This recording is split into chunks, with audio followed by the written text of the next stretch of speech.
Assalamualaikum warahmatullahi wabarakatuh. Selamat datang di channel Cahaya Dimensi. Untuk kisah kali ini, saya akan menceritakan kisah yang berjudul Kejadian Horor Saat Mendaki Gunung Agropuro. Di mana kisah ini saya ambil dari cerita yang ditulis oleh akun Twitter yang bernama @desiprayogo. Sebelum kita masuk ke ceritanya, tekan dulu tombol like ke video ini. Dan jangan lupa tekan juga tombol subscribe di channel ini. Nyalakan juga lonceng notifikasinya agar tidak ketinggalan cerita-cerita lain dari channel ini. Bagaimana kisah kali ini? Langsung saja kita masuk dalam ceritanya.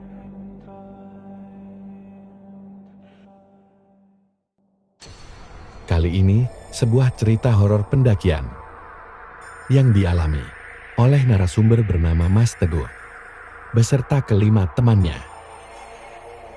Seperti yang kalian tahu, jika kita ingin mendaki, pasti banyak sekali pantangan yang harus bisa kita patuhi.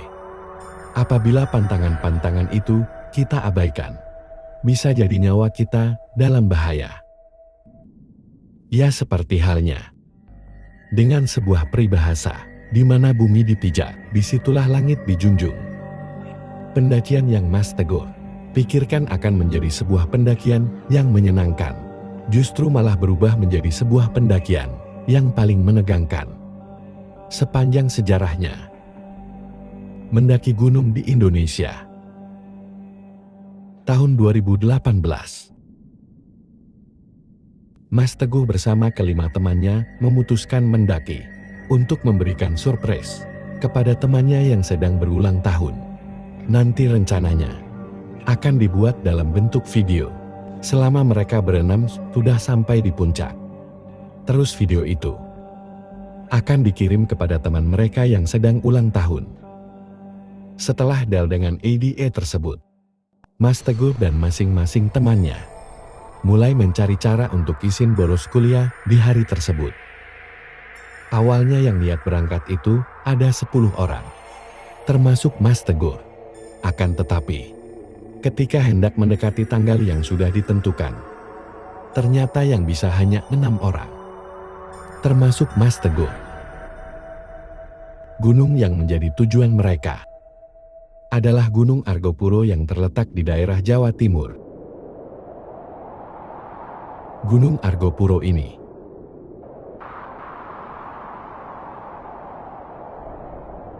dan termasuk gunung yang memiliki rute terpanjang. Gunung Argopuro sendiri memiliki 2 jalur pendakian. Yang pertama melalui Breme di Probolinggo, dan 1 jalur lagi via Baderan di Situbondo, serta memiliki 3 puncak.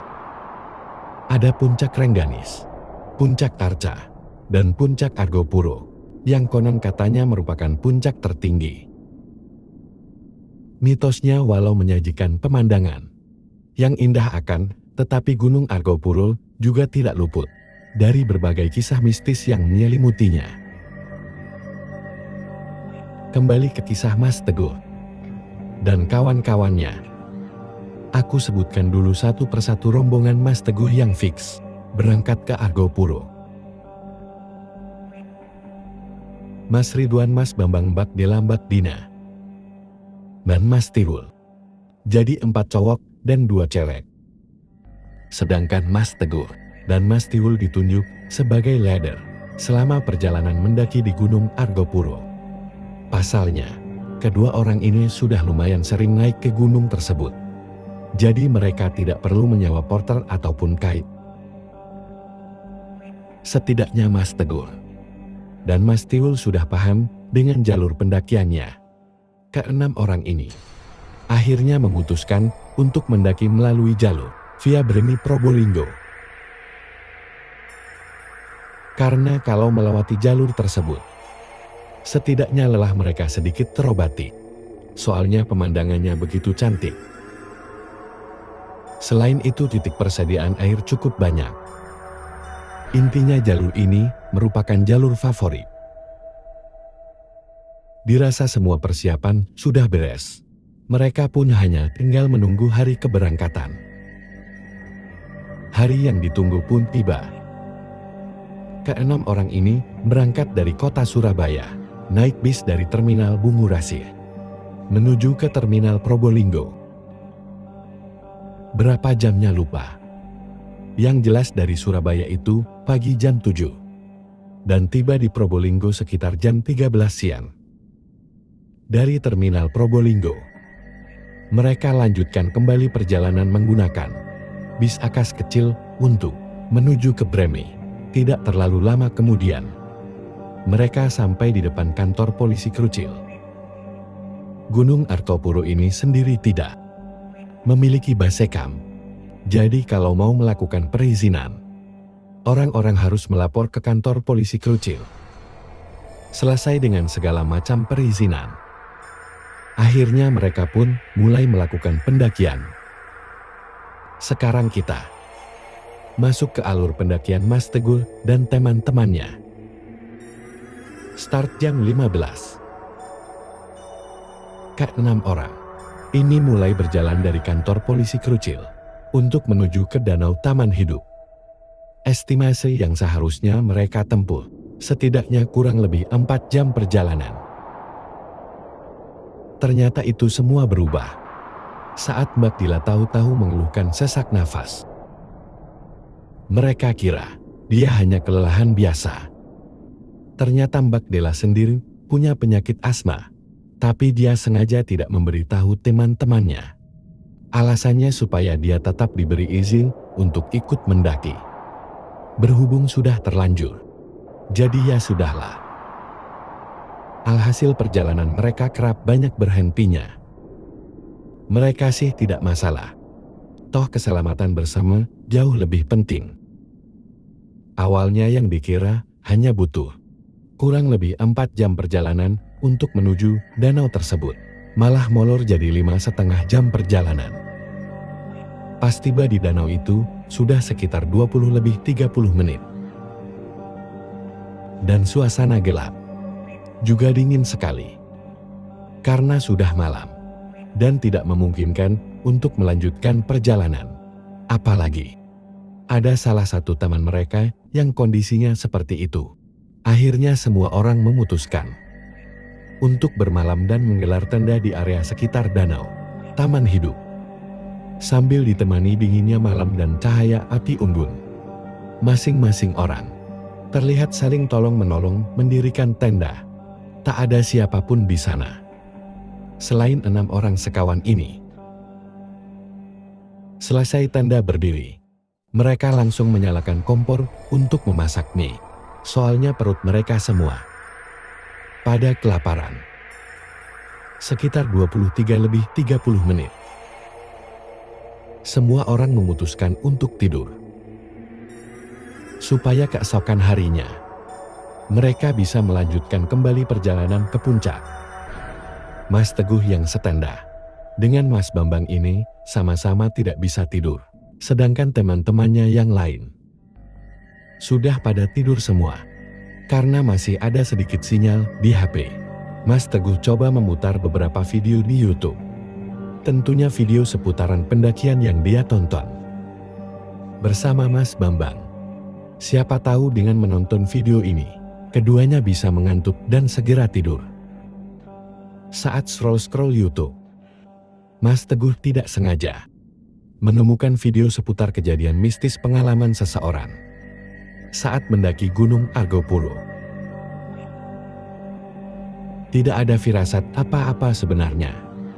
Waktu itu diputarlah video itu, dan mereka berdua mendengarkan sambil memakai headset.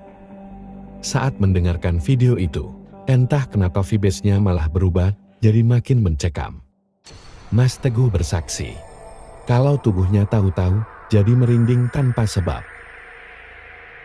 Ketika video sudah diputar, setengah suasana yang awalnya hening tahu-tahu jadi rem. Suara burung deres. Mas Teguh dan Mas Bambang saling pandang satu sama lain. Burung deres, ucap lirih mereka. Waktu itu, dari mana datangnya burung ini? Dan anehnya, Kok baru terdengar saat mereka memutar video di YouTube. Perasaan dari tadi hening-hening saja. Untuk memastikan pendengaran mereka, keduanya saling melepas headset yang menempel di telinga masing-masing. Dan benar kalau suara burung itu bukan berasal dari video YouTube yang mereka tonton, melainkan sumber suaranya dari luar tenda mereka. Mereka berdua mencoba memberanikan diri untuk keluar dari tenda. Benar saja, suara burung dari situ kini nampak semakin terdengar jelas. Mereka melihat di sekitar tampak gelap dan tidak ada siapa-siapa. Tapi suara burungnya tampak jelas sekali. Dan sepertinya jumlahnya ada banyak. Akan tetapi, ketika mereka berdua sama-sama melihat ke arah atas tenda, betapa terkejutnya mereka saat mendapati ada banyak sekali burung dara sedang berputar-putar mengelilingi tenda mereka. Dari atas buru-buru, mereka langsung masuk kembali ke dalam tenda. Dan tahu-tahu, ada banyak sekali burung-burung yang tiba-tiba menabrakkan diri ke arah tenda mereka. Kemungkinan burung-burung itu, dia burung doris yang mereka lihat berputar-putar di atas tenda tadi. Tidak lama kemudian, suasana kembali hening. Mas Teguh dan Mas Bambang kaget bukan main. Karena hampir tidak pernah ada kejadian seperti ini saat mereka sedang mendaki. Kalaupun ada kejadian seperti ini, pasti ada salah satu dari mereka yang berbuat macam-macam.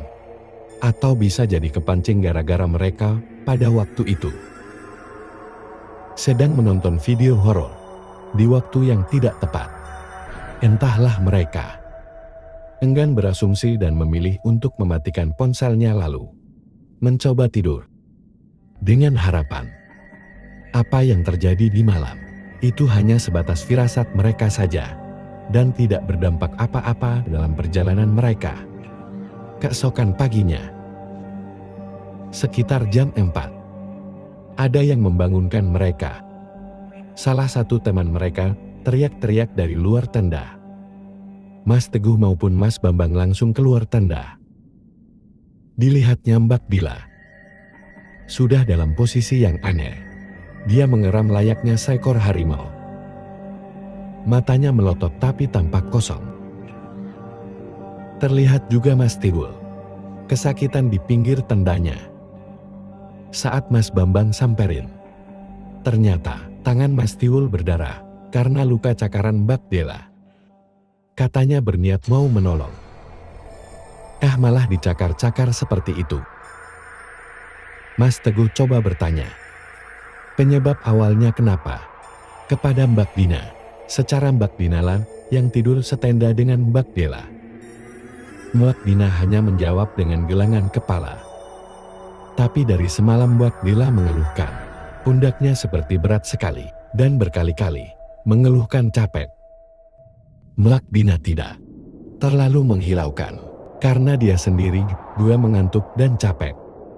Terus sekitar 3 dini hari Mbak Dina sempat kebangun gara-gara dia melihat Mbak Dela tidak ada di dalam tenda. Pikir Mbak Dela sedang buang air yang bisa jadi tidak terlalu jauh dari posisi tenda mereka. Di pikiran Mbak Dina, kalau Mbak Dila ini tidak mungkin sendiri, pasti diantar oleh salah satu dari keempat teman cowoknya itu. Di saat Mbak Dina mau memejamkan mata, tahu-tahu Mbak Dila datang tapi dengan penampilan yang aneh. Tubuhnya sangat aut-autan, terus tampak linglung. Dan Mbak Dina melihat kalau tangan Mbak Dila ini seperti tremor. Dia perhatikan baik-baik temannya itu. Seolah Mbak Dila sama sekali tidak memperhatikan Mbak Dina. Dan yang ada malah tidur membelakanginya. Iya, Mbak Dina juga tidak berpikir aneh-aneh dan berniat langsung tidur lagi. Mungkin dia akan mencoba bertanya di keesokan paginya saja. Tapi sekitar jam 4 kurang, Mbak Dina dibangunkan oleh Mas Ridwan. Pas dia bangun, dan menoleh ke arah Mbak Dela. Mbak Dela malah sudah tidak ada di tempatnya. Terus Mas Ridwan bilang, "Keluar Dindil, ada di depan itu loh," ucapnya dengan wajah yang tampak lesu sekali. Keluarlah Mbak Dina dari tenda dan melihat Mas Tiwul coba menenangkan Mbak Dela yang berkelakuan aneh. Tiba-tiba Mbak Dela menyerang balik Mas Tiwul sambil mencakar tangan Mas Tiwul dengan kuku panjangnya hingga berdarah. Mas Tiwul teriak dan langsung mendorong tubuh Mbak Dila sampai terjatuh ke belakang. Mas Tiwul langsung berdiri di samping tendanya sambil menahan rasa perih akibat goyakan yang ada di tangannya. Melihat Mas Tiwul yang kesakitan, Mbak Dela malah tertawa dan makin aneh kelakuannya. Maka dari itulah Mas Ridwan langsung membangunkan Mas Tegun dan Mas Bambang. Sedangkan Mbak Dina mencoba mengobati tangan Mas Tiwul dengan P3K seadanya yang mereka bawa. "Dila itu kesurupan," kata Mas Tegun. "Jadi ini bagaimana Mas?" tanya Mas Ridwan. "Awalnya itu seperti apa? Kok sampai Dila seperti itu?" tanya Mas Teguh kembali. "Ya tidak tahu Mas. Kamu tanyakan sendiri ke anaknya," timpa Mas Ridwan dengan ekspresi kesal. "Sudah nggak usah emosi. Kalau emosi, nanti malah nggak kelar-kelar. Masalahnya sudah ini. Aku kebelet pipis. Kalau pipis ini, kemana ya? Arahnya kira-kira?" celetuk Mas Bambang. Mas Teguh langsung menuju ke sebuah arah yang lokasinya tidak jauh dari tenda mereka. Mas Bambang langsung menuju ke arah yang ditunjukkan oleh Mas Teguh. Sedangkan yang lain masih berpikir keras bagaimana caranya supaya bisa menenangkan Mbak Dela. Tidak lama kemudian, Mas Bambang berlari ke arah orang-orang ini sambil membawa sesuatu yang di tangannya dan berkata, "Siapa ini yang kurang ajar? Buang pembalut sembarangan. Aku tadi pas pipis, nemu ini di situ. Nggak dicuci, malah ditaruh begitu saja. Kamu ya Din," sambil menunjuk ke arah Mbak Dina dengan ekspresi yang sedikit kesal. "Asal ngomong saja mulutmu. Aku tidak lagi mens bang. Aku kalau mens, tidak akan berani naik gunung," jawab Mbak Dina dengan nada yang tidak kalah tinggi. "Punya Dila mungkin itu imbuhnya." "Mungkin iya. Secara di sini, cowoknya cuma 2 anak ini. Dan darah itu juga kelihatannya masih baru," selip Mas Teguh. "Tapi masalahnya, menenangkan Dila ini, bagaimana caranya?" tanya Mas Bambang. "Amankan mul," sambungnya, sambil mengarahkan pandangan ke Mas Tiwul. "Aman bang," respon Mas Tiwul. "Sudah gini saja bang. Kita langsung pegang Dila saja. Kamu sebelah kanan, aku sebelah kiri. Nanti kamu Wan, siapkan air. Terus kamu bacakan ayat kursi sama surat-surat pendek. Kalau tidak hafal, di HP-ku ada Al-Quran Android-nya. Buka saja terus kamu baca pas di dekat gelasnya. Kalau tidak gini ya tidak kelar-kelar. Nunggu laporan ke bawah ya. Pasti lama yang ada," kata Mas Teguh kepada Mas Bambang dan Mas Ridwan. Akhirnya semua orang setuju dan mulai membuat ancang-ancang supaya bisa menenangkan Mbak Dila. Diawali hitungan 3. Mereka pun mulai.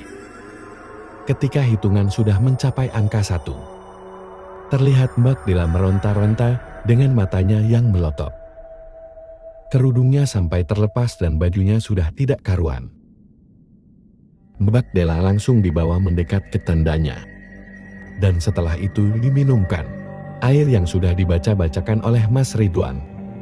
Seketika Mbak Dela langsung berteriak dan muntah, muntah. Tapi yang dia muntahkan aneh.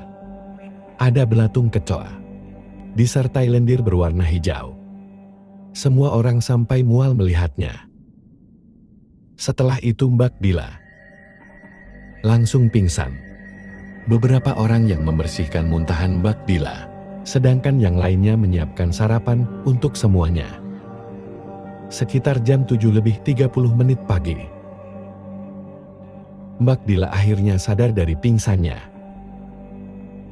Dia keheranan saat melihat teman-temannya sedang menatapnya penuh heran. "Ada apa ini?" tanya Mbak Dela. "Kamu lagi mensdal?" tanya Mbak Dina balik. Sejenak Mbak Dela diam, sebelum akhirnya menjawab dengan anggukan kepala. Terlihat semua teman-temannya seperti menghela nafas panjang. "Besok-besok, kalau mens bilang Del, jangan menyusahkan yang lainnya. Lihat Tiwul, sampai tangannya harus diperban seperti itu. Terus kalau bisa, jangan buang pembalut sembarangan. Jadi orang itu harus tahu tata krama dong Del. Ini itu gunung, jangan disamakan dengan kosanmu yang buang sampah di kali." "Nggak apa-apa aja," ucap Mas Teguh dengan sedikit jengkel. "Tiwul kenapa Masku?" tanya Mbak Dela. "Kamu cakarlah Del," jawab Mbak Dina ketusan. Teriak Mbak Dela. "Iya Del, subuh-subuh tadi kamu kesurupan, terus suaramu berubah jadi harimau. Tiwul ini niat menolong, malah kamu cakar-cakar," respon Mbak Dina sambil menyiapkan yang sudah mulai matang. Sudah, mending sekarang ayo buruan makan terus. Lanjut jalan, ini masih jauh perjalanannya. Ingat-ingat ya, jangan buat perkara lagi," ucap Mas Teguh. Semua orang akhirnya makan, dan selesai makan, mereka semua langsung beberes. Tidak lupa menutup kembali tenda mereka. Sekitar jam 10, mereka semua melanjutkan perjalanan menuju ke puncak. 45 menit kemudian, rombongan Mas Teguh tiba di hutan lumut, dan sempat foto-foto sebentar sebelum akhirnya lanjut jalan. Perjalanan menuju Cemara 5 mereka tempuh dengan waktu hampir 2,5 jam lamanya. Seperti biasa, perjalanan mereka sedikit lama lantaran fisik Mbak Dela. Mbak Dela sempat dikasih opsi turun lagi dengan ditemani Mbak Dina dan Mas Ridwan, tapi dia kekeh mau minta ikut sampai puncak. Di situ pun mereka memutuskan istirahat sebentar, sampai 15. Mereka putuskan untuk kembali jalan. Tibalah mereka di Angken setelah 3 jam perjalanan, dan kini sudah 18. Mas Teguh sebagai leader meminta teman-temannya untuk tetap semangat, setidaknya sampai Kisentol. Karena nanti rencananya mereka akan kembali ngecamp di tempat itu. Jalanlah lagi mereka, sekitar hampir 2,5 jam perjalanan. Tidak terasa, hari sudah semakin malam. Sudah 20:30 menit. Tapi Mas Bambang meminta agar mereka ngecamp di Rawa Embi saja sekalian. Dikarenakan lokasinya tidak terlalu jauh kalau ingin ke puncak. Paling-paling perjalanan sekitar 2-2,5 jam lagi dari Cisentor. Setelah mendapat persetujuan semua orang, rombongan ini pun kembali melanjutkan perjalanan. Tahu-tahu di tengah perjalanan, langkah mereka terhenti, manakala mendengar suara derap langkah kaki kuda, dan asalnya dari arah depan mereka. Suara langkah kuda itu seperti ada banyak sekali. Seolah-olah seperti sebuah rombongan. Logikanya ini gunung, dan itu rombongan kuda siapa? Tunggu demi tunggu. Rombongan kuda itu tidak muncul-muncul. Yang ada suaranya malah terdengar semakin menjauh. Setelah itu, hening dan tidak ada suara apa-apa. Keenam orang ini memutuskan untuk kembali berjalan. Tapi sebelumnya mereka baca doa bersama untuk keselamatan mereka. Jalanlah mereka menuju Rawa Ambik dengan perasaan yang campur-campur. Capek jelas ngantuk. pasti dan tentunya sedikit diselimuti perasaan was-was. Belum lama mereka melanjutkan perjalanan. Rombongan ini seperti dilempari sesuatu dari atas. Dan ketika mereka semua melihat ke atas, ada banyak sekali kuntilanak yang melayang-layang di atas mereka semua. Kemanapun langkah mereka berjalan, sosok-sosok kuntilanak itu seperti turut menyertai perjalanan mereka. Belum lagi tahu-tahu, muncul ribuan sosok pocong di kanan kiri mereka. Sosok pocong itu hanya diam dengan aneka wajahnya yang hancur dan epiknya. Ada beberapa dari pocong-pocong itu yang matanya berlubang, alias tidak ada bola matanya. Aroma anying atau busuk tiba-tiba menyeruak keluar. Mereka semua sadar kalau perjalanan mereka hari itu memang sudah tidak beres. Tapi mereka masih berpikir positif sambil terus membaca doa dalam hati dan terus berzikir. Tidak ada satu orang pun yang enggan menoleh, karena sosok-sosok pocong itu tidak kunjung menghilang. Sekitar hampir 1:30 dini hari, rombongan ini akhirnya tiba di Rawa Emwi dan mulai menggelar tenda agar segera istirahat. Yang cewek-cewek bertugas menyiapkan makanan untuk semua orang. Makan malam mereka saat itu hanyalah pop mie dan beberapa roti. Tujuannya supaya tidak ribet dan bisa langsung istirahat, agar besok pagi-pagi sudah langsung ke puncak. Pas mau masuk ke tenda masing-masing, tahu-tahu ada seorang bapak-bapak datang ke arah mereka. Sambil membawa sebuah tumpeng dengan ukuran sedang di tangannya. Penampilannya sedikit aneh. Bajunya persis seperti abdi dalam keraton. Bapak ini usianya sekitar 50. 60 tahun, kulitnya pucat. Dan tingginya kira-kira sekitar 165 cm. Bapak ini tidak banyak bicara dan langsung meletakkan tumpeng tersebut di tengah-tengah mereka sambil berkata, "Silahkan dimakan dulu semuanya." Setelah itu, langsung berjalan pergi. Semuanya tidak begitu mengamati. Tapi Mas Teguh yang melihat terus ke arah bapak ini mengaku kalau bapak ini jalannya cepat sekali. Habis itu bapak-bapak ini tiba-tiba hilang begitu saja.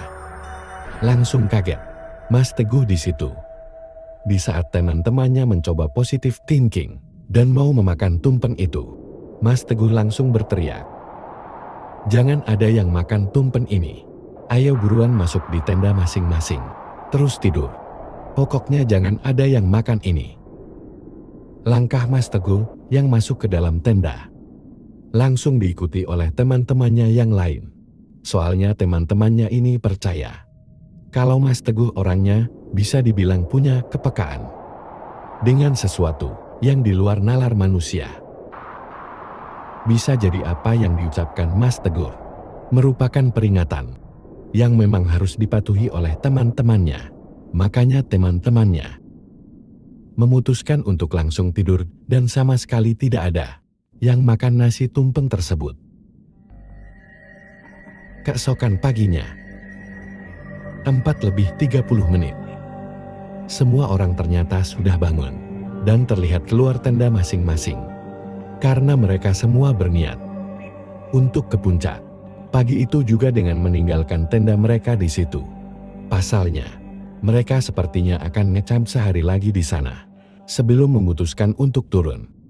Betapa terkejutnya semua orang ketika melihat tumpeng yang ada di depan. Sejak semalam tahu-tahu sudah berubah wujud jadi aneka tumpukan bangkai hewan. Ada bangkai ular, bangkai tikus, dan ada bangkai burung darus. Beberapa orang ada yang muntah-muntah dan tumpeng itu langsung dibakar oleh Mas Bambang. Untung semalam mereka tidak jadi makan tumpeng itu dan berterima kasih kepada Mas Teguh. Setelah sarapan ala kadarnya, mereka pun muncak hanya dengan membawa tas kecil masing-masing juga air minum. Sekitar 5:30 menit. Tibalah mereka semua ke puncak dan segera membuat video. Lalu ada beberapa yang foto-foto. Puas di puncak, mereka semua memutuskan untuk langsung turun kembali ke Rawa MB sekitar jam 8. Ternyata di sana sudah ada beberapa pendaki lainnya yang datang dari Via Baderan. Alhamdulillah, sekarang banyak kawan, insya Allah aman, pikir Mas Teguh. Syukurnya benar-benar aman dan tidak ada apa-apa lagi. Mereka pun turun bareng-bareng dengan pendaki ini, tapi melalui Via Baderan. Sebenarnya, saat turun pun mereka sempat mengalami hal-hal mistis, cuma tidak se-ekstrim saat mereka baru naik kemarin. Epiknya saat mereka tiba di sebuah sabana di Cikasur. Mas Teguh melihat ada banyak sekali orang-orang yang memakai baju semacam abdi dalam, sedang melambai ke arah rombongannya. Melambai seolah mengucapkan selamat jalan sambil tersenyum. Di antara bapak-bapak itu, Mas Teguh melihat ada bapak-bapak yang dilihatnya pada saat mengantar tumpeng. Sebelumnya posisi bapak-bapak itu berdiri jauh sekali. Tetapi Mas Teguh seolah bisa mendengar dengan jelas apa yang diucapkan oleh si bapak-bapak misterius itu. Hati-hati di jalan nak. Sambil senyum ke arah Mas Teguh. Mas Teguh hanya ngobatin. Iya pak. Sambil tersenyum ke arah si bapak itu. Alhamdulillah, Mas Teguh dan juga orang-orang lainnya selamat turun ke bawah melewati jalur pendakian Via Baderan. Sekian cerita dari Mas Teguh. Terima kasih banyak kepada Mas Teguh dan kawan-kawannya. Semoga dari kisah pendakiannya bisa diambil pelajaran berharga untuk semua orang, terutama dalam menjaga kesopanan saat hendak mendaki ke sebuah gunung manapun. Soalnya dimanapun itu, pasti ada penunggunya. Sekali lagi, terima kasih banyak Mas Teguh, Mas Ridwan, Mas Bambang, Mas Tiwul, Mbak Dina, dan Mbak Dela. Sekian untuk cerita kali ini. Semoga apa yang sudah saya sampaikan dalam kisah ini dapat dijadikan pelajaran untuk kita semua. Wassalamualaikum warahmatullahi wabarakatuh.